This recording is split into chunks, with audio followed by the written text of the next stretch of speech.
પણ આજે 6 અધિકારીઓને સસ્પેન્ડ કર્યા છે. એમાંય હું તમને કહું, મોટી કાર્યવાહીના નામો છે. સરકારે કડક પગલાં લીધા, કાર્યવાહી કરી. શું થયું છે હું તમને પરિપત્ર સંભળાવું. એની પહેલાં તમને કહું કે આ જેટલા પણ અધિકારીઓ છે એમને સસ્પેન્ડ કરવામાં આવ્યા છે. આ સસ્પેન્ડ નામનું ગાજર છે ને ગુજરાતની નહીં, આખા દેશની પ્રજાની સામે લટકાવી દેવામાં આવે છે. સસ્પેન્ડનો મતલબ શું થાય? ફરજ મોકૂફ.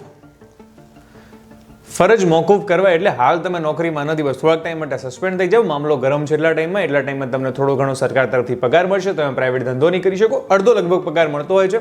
તમે જે છે પ્રાઇવેટ જોબ નહીં કરી શકો, પણ તેમ છતાં અમે તમને પૈસા તો આપીશું, તમારે કંઈ કામ કરવાનું નથી. તમે સસ્પેન્ડ છો, નોકરીમાંથી એમણે હાથ નથી ધોયા, એમને ડિસમિસ નથી કરાયા. યાદ રાખજો, એમને ફરજ મોકૂફ કરાયા છે, ફરજમાંથી રવાના નથી કરી દેવાયા. સસ્પેન્ડ કર્યા એટલે શું? એમના જે ઉપરી અધિકારીએ સસ્પેન્ડ કર્યા એમનું સસ્પેન્શન પાછું લઈ શકે છે.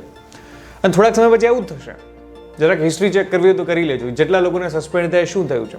આ સસ્પેન્ડ નામનું ગાજર આપણી સામે એવું લટકાવી દેવામાં આવે છે કે આપણને એવું લાગે છે કે વાહ, સરકારે કડક કાર્યવાહી કરી, પરંતુ ના, આ તો ગાજર છે જે આપણને લટકાવવામાં આવે છે. પરિપત્ર વાંચો, પરિપત્રમાં શું લખેલું હોય છે હું તમને થોડોક વાંચીને સંભળાવું. શું હતું? જે બંને પીઆઈ હતા એમના કેસમાં જે વિકાસ સહાય છે એમનો પરિપત્ર સામે આવ્યો છે. શું કહ્યું છે? તો જે બંને પીઆઈ હતા, જે પીજીવીસીએલની અને ફાયર વિભાગની એનઓસી, એના પછી બુકિંગ લાયસન્સ માટે થઈને બંને પીઆઈની અંદર જે લખવામાં આવ્યું છે એવું કહેવામાં આવ્યું છે કે અભિપ્રાય માંગવામાં આવ્યો હતો. બંને પીઆઈએ શું કર્યું? બેદરકારી દાખવી અને પોઝિટિવ અભિપ્રાય મોકલી આપ્યો. સાહેબ, તમે જોવા ગયા હતા એ અભિપ્રાય જે તમે મોકલી આવ્યો છે એના લીધે થઈને કેટલા લોકોના જીવ ગયા છે. અને એટલા માટે થઈને એમને ફરજ મોકૂફ કરવામાં આવે છે. એક પીઆઈની ડાંગ અને એક પીઆઈને દાહોદ બદલી કરી દેવામાં આવી છે. એમને કહેવામાં આવ્યું છે કે તમને પહેલાં જે 6 મહિના છે, બરાબર છે, એ દરમિયાન હાલમાં જે તમારા મૂળ પગાર મળે છે એના કરતાં 50% દરે નિર્વાહ ભથ્થું ચૂકવવામાં આવશે. અને નિર્વાહ ભથ્થા ઉપરાંત જે તમારા નિયમ અનુસાર તમને જે ભથ્થા મળે છે એ બધા ભથ્થા મળવા જે તમને મળી રહેશે.